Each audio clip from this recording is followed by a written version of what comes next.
शांताकारं भुजंगशयनं पद्मनाभं सुरेशं विश्वाधारं गगनसदृशं मेघवर्णं शुभांगं लक्ष्मीकान्तं कमलनयनं योगिभिध्यानगम्यं वंदे विष्णुभवभयहरं सर्वलोकैकनाथं।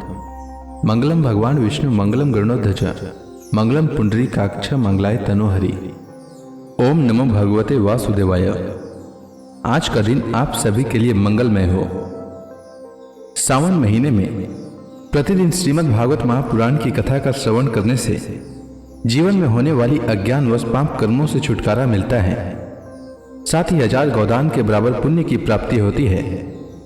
अब आइए सुनते हैं सावन मास कथा का 22वां अध्याय। श्री सुखदेव जी कहते हैं, प्रिय परीक्षित, जिस समय भगवान श्री कृष्ण मथुरा के नगर के मुख्य द्वार से निकले, उस समय ऐसा मालूम पड़ा मानो पूर्व दिशा से चंद्रोदय हो रहा हो। उनका श्यामल शरीर अत्यंत ही दर्शनीय था। उस पर रेशमी पीतांबर की छटा निराली थी। वक्ष स्थल पर स्वर्ण रेखा के रूप में श्रीवत्स चिन्ह शोभा पा रहा था और गले में कौस्तुभ मणि जगमगा रही थी। 4 भुजाएं थी जो लंबी लंबी और कुछ मोटी मोटी थी। हाल के खिले हुए कमल के समान कोमल और रत्नारे नेत्र थे। मुख कमल पर राशि राशि आनंद खेल रहा था। कपोलों की छटा निराली थी।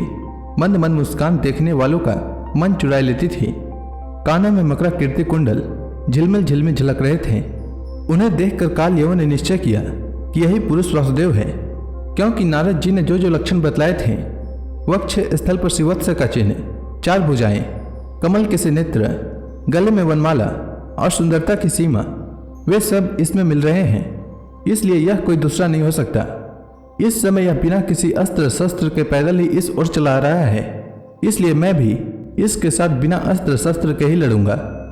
ऐसा निश्चय करके जब काल यवन भगवान श्री कृष्ण की ओर दौड़ा, तब वे दूसरी ओर मुख करके रणभूमि से भाग चले और उन योगी दुर्लभ प्रभु को पकड़ने के लिए काल यवन उनके पीछे पीछे दौड़ने लगा।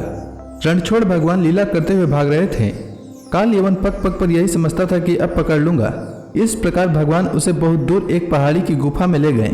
काल यवन पीछे से बार बार आक्षेप करता कि अरे भाई, तुम परम यशस्वी यदुवंश में पैदा हुए हो, तुम्हारा इस प्रकार युद्ध छोड़कर भागना उचित नहीं है। परंतु अभी उसके अशुभ निशेष नहीं हुए थे, इसलिए वह भगवान की पाने में समर्थ न हो सका। उसके आक्षेप करते रहने पर भी भगवान उस पर्वत की गुफा में घुस गए। उनके पीछे काल यवन भी घुसा। वहां उसने एक दूसरे ही मनुष्य को सोते हुए देखा। उसे देखकर काल यवन ने सोचा, देखो तो सही, यह मुझे इस प्रकार इतनी दूर ले आया और अब इस तरह मानो इसे कुछ पता ही न हो, साधु बाबा बनकर सो रहा है। यह सोचकर उस मूढ़ ने उसे कसकर एक लात मारी। वह पुरुष वहां बहुत दिनों से सोया हुआ था। पैर की ठोकर लगने से वह उठ पड़ा और धीरे धीरे उसने अपनी आंखें खोली। इधर उधर देखने पर पास ही काल यवन खड़ा हुआ दिखाई दिया। परीक्षित, वह पुरुष इस प्रकार ठोकर मारकर जगाए जाने से कुछ रुष्ट हो गया था। उसकी दृष्टि पड़ते ही काल यवन के शरीर में आग पैदा हो गई और वह क्षण भर में जलकर राख का ढेर हो गया। राजा परीक्षित ने पूछा, भगवान, जिसके दृष्टिपात मात्र से काल यवन जलकर भस्म हो गया, वह पुरुष कौन था? किस वंश का था? उसमें कैसी शक्ति थी और वह किसका पुत्र था? आप कृपा करके यह भी बतलाइए कि वह पर्वत की गुफा में जाकर क्यों सो रहा था। श्री सुखदेव जी कहते हैं, परीक्षित, वे इक्ष्वाकु वंशी महाराजा मानधाता के पुत्र राजा मुचकुंद थे। वे ब्राह्मणों के परम भक्त, सत्य प्रतिज्ञ, संग्राम विजयी और महापुरुष थे। एक बार इंद्रादि देवता असुरों से अत्यंत भयभीत हो गए थे। उन्होंने अपनी रक्षा के लिए राजा मुचकुंद से प्रार्थना की और उन्होंने बहुत दिनों तक उनकी रक्षा की। जब बहुत दिनों के बाद देवताओं को सेनापति के रूप में स्वामी कार्तिकेय मिल गए, तब उन लोगों ने राजा मुचकुंद से कहा, राजन, आपने हम लोगों की रक्षा के लिए बहुत श्रम और कष्ट उठाया है, अब आप विश्राम कीजिए। वीर शिरोमणि, आपने हमारी रक्षा के लिए मनुष्य लोक का अकंटक राज्य छोड़ दिया और जीवन की अभिलाषाएं तथा भोग का भी परित्याग कर दिया। अब आपके पुत्र, रानियां, बंधु बांधव और अमात्य मंत्री तथा आपके समय की प्रजा में से कोई नहीं रहा है। सब के सब काल के गाल में चले गए। काल समस्त बलवानों से भी बलवान है। वह स्वयं परम समर्थ, अविनाशी और भगवत स्वरूप है। जैसे ग्वाले पशुओं को अपने वश में रखते हैं, वैसे ही वह खेल खेल में सारी प्रजा को अपने अधीन रखता है। राजन, आपका कल्याण हो। आपकी जो इच्छा हो हमसे मांग लीजिए। हम केवल मोक्ष के अतिरिक्त आपको सब कुछ दे सकते हैं। क्योंकि केवल मोक्ष देने की सामर्थ्य तो केवल अविनाशी भगवान विष्णु में ही है। परम यशस्वी राजा मुचकुंद ने देवताओं की इस प्रकार कहने पर उनकी वंदना की और बहुत थके होने के कारण निद्रा का ही वर मांगा तथा उनसे वर पाकर वे नींद से भरकर पर्वत की गुफा में जा सोए। उस समय देवताओं ने कह दिया था कि राजन, सोते समय यदि आपको कोई मूर्ख बीच में ही जगा देगा तो वह आपकी दृष्टि पड़ते ही उसी क्षण भस्म हो जाएगा। परीक्षित, जब काल यवन भस्म हो गया तब यदुवंश शिरोमणि भगवान श्री कृष्ण ने परम बुद्धिमान राजा मुचकुंद को अपना दर्शन दिया। भगवान श्री कृष्ण का श्री विग्रह वर्षाकालीन मेघ के समान सांवला था। रेशमी पीतांबर धारण किए हुए थे। वक्ष स्थल पर शिवत्स और गले में कौस्तुभ मणि अपनी दिव्य ज्योति बिखेर रहे थे। 4 भुजाएं थी। वैजंती माला अलग ही घुटनों तक लटक रही थी। मुख कमल अत्यंत सुंदर और प्रसन्नता से खिला हुआ था। कानों में मकराकृति कुंडल जगमगा रहे थे। होठों पर प्रेम भरी मुस्कुराहट थी और नेत्रों की चितवन अनुराग की वर्षा कर रही थी।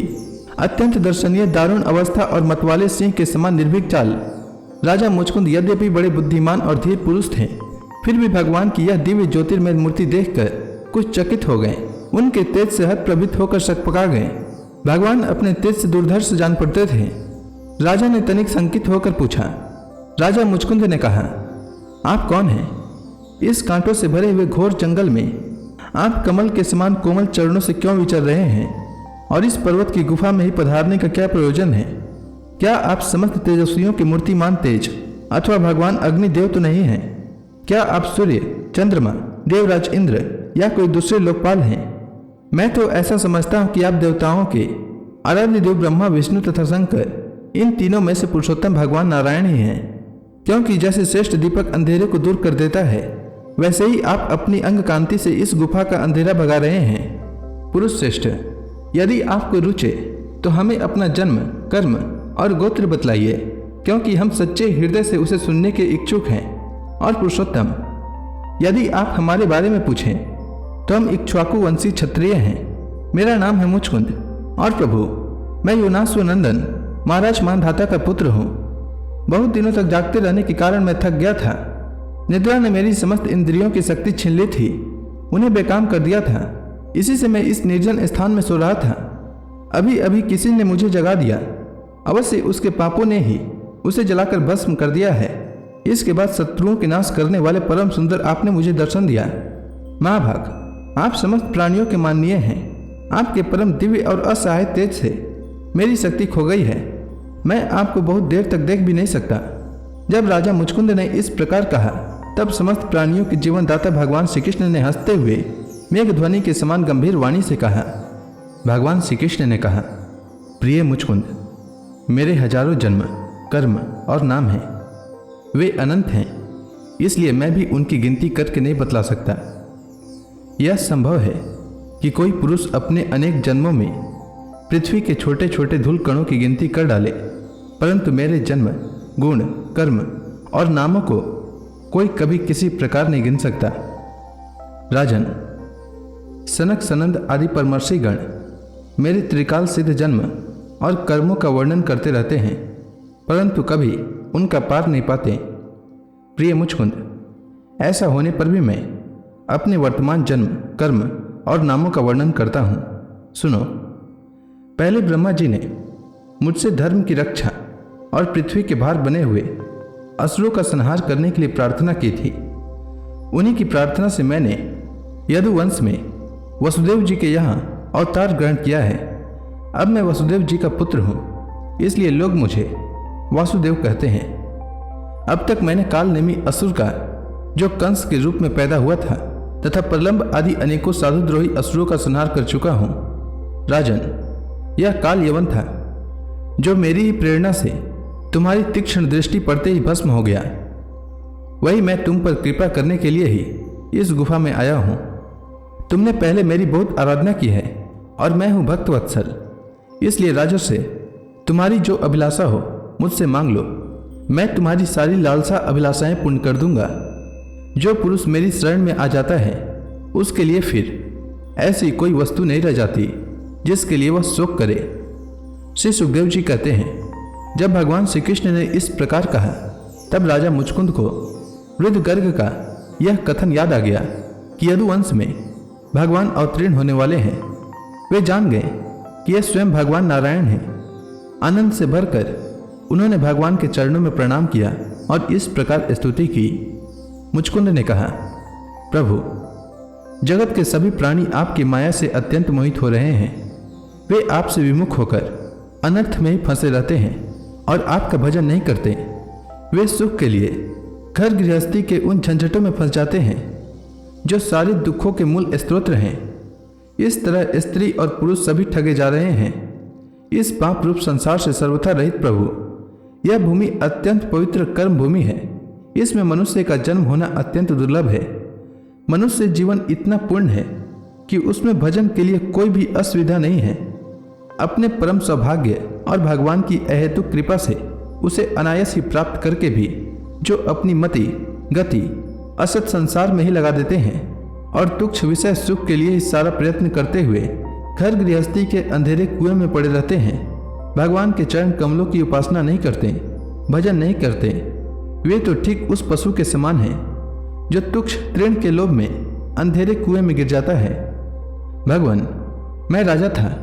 राज्य लक्ष्मी के मद से मैं मतवाला हो रहा था। इस मरने वाले शरीर को ही तो मैं आत्मा अपना स्वरूप समझ रहा था और राजकुमार, रानी, खजाना तथा पृथ्वी के लोभ मोह में ही फंसा हुआ था। उन वस्तुओं की चिंता दिन रात मेरे गले लगी रहती थी। इस प्रकार मेरे जीवन का यह अमूल्य समय बिल्कुल निष्फल व्यर्थ चला गया। जो शरीर प्रत्यक्ष ही घड़े और भीत के समान मिट्टी का है और दृश्य होने के कारण उन्हीं के समान अपने से अलग भी है, उसी को मैंने अपना स्वरूप मान लिया था और फिर अपने को मान बैठा था। नरदेव, इस प्रकार मैंने मदान होकर आपको तो कुछ समझा ही नहीं। रथ, हाथी, घोड़े और पैदल की चतुरांगनी सेना तथा सेनापतियों से घिरकर मैं पृथ्वी में इधर उधर घूमता रहता। मुझे यह करना चाहिए और यह नहीं करना चाहिए। इस प्रकार विविध कर्तव्य और अकर्तव्यों की चिंता में पड़कर मनुष्य अपने एकमात्र कर्तव्य भगवत प्राप्ति से विमुख होकर प्रमत्त हो जाता है, असावधान हो जाता है। संसार में बांध रखने वाले विषयों के लिए उसकी लालसा दिन दुगनी रात चौगुनी बढ़ती ही जाती है। परंतु जैसे भूख के कारण जीभ लपलपाता हुआ सांप असावधान चूहे को दबोच लेता है, वैसे ही काल रूप से सदा सर्वदा सावधान रहने वाले आप एकाएक उस प्रमादग्रस्त प्राणी पर टूट पड़ते हैं और उसे ले बीतते हैं।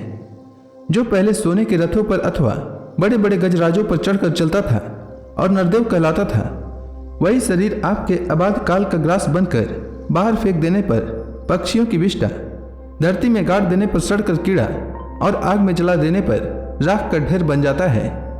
प्रभु, जिसने सारी दिशाओं पर विजय प्राप्त कर ली है और जिससे लड़ने वाला संसार में कोई रह नहीं गया है, जो श्रेष्ठ सिंहासन पर बैठता है और बड़े बड़े नरपति जो पहले उसके समान थे अब जिसके चरणों में सिर झुकाते हैं, वही पुरुष जब विषय सुख भोगने के लिए जो घर गृहस्थी की एक विशेष वस्तु है स्त्रियों के पास जाता है, तब उनके हाथ का खिलौना उनका पालतू पशु बन जाता है। बहुत से लोग विषय भोग छोड़कर पुनः राज्यादि भोग मिलने की इच्छा से ही दान पुण्य करते हैं और मैं फिर जन्म लेकर सबसे बड़ा परम स्वतंत्र सम्राट हो ऐसी कामना रखकर तपस्या में भली भांति स्थित हो शुभ कर्म करते हैं। इस प्रकार जिसकी तृष्णा बढ़ी हुई है वह कदापि सुखी नहीं हो सकता। अपने स्वरूप में एक रस स्थित रहने वाले भगवान, जीव अनादि काल में जन्म मृत्यु रूप संसार के चक्कर में भटक रहा है। जब उस चक्कर में छूटने का समय आता है तब उसे सत्संग प्राप्त होता है। यह निश्चय है कि जिस क्षण सत्संग प्राप्त होता है उसी क्षण संतों के आश्रय कार्य कारण रूप जगत के एकमात्र स्वामी आप में जीव की बुद्धि अत्यंत दृढ़ता से लग जाती है। भगवान, मैं तो ऐसा समझता हूँ कि आपने मेरे ऊपर परम अनुग्रह की वर्षा की, क्योंकि बिना किसी परिश्रम के अनायास ही मेरे राज्य का बंधन टूट गया।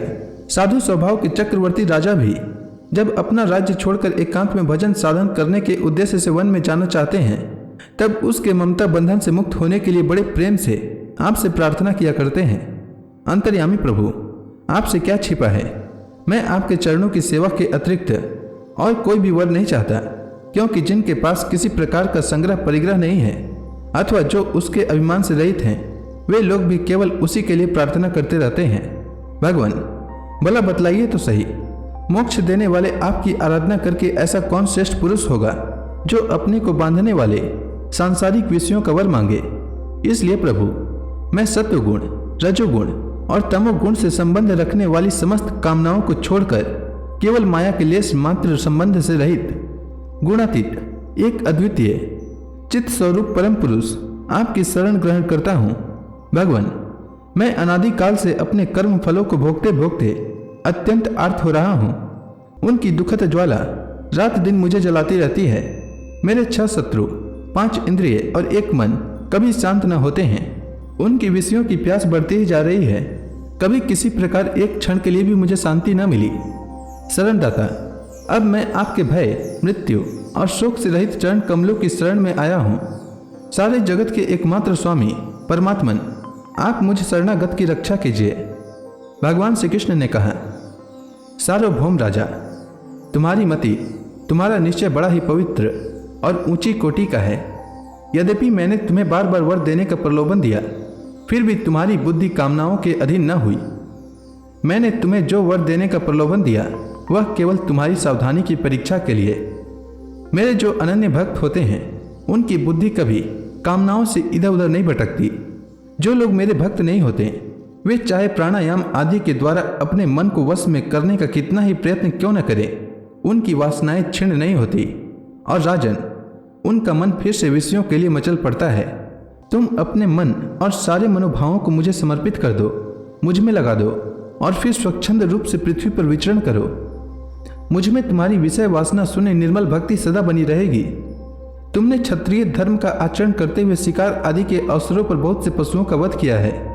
अब एकाग्र चित्त से मेरी उपासना करते हुए तपस्या के द्वारा उस पाप को धो डालो। राजन, अगले जन्म में तुम ब्राह्मण बनोगे और समस्त प्राणियों के सच्चे हितैषी परम सुहृद होगे तथा फिर मुझ विशुद्ध विज्ञान घन परमात्मा को प्राप्त करोगे। तो इसी के साथ यह अध्याय समाप्त हुआ। इसके आगे की कथा मैं कल के अध्याय में सुनाऊंगा। तब तक के लिए भगवान हरि का नाम लेते रहें। तो प्रेम से बोलिए भगवान विष्णु की जय, श्री कृष्ण भगवान की जय, समस्त देवी देवताओं की जय।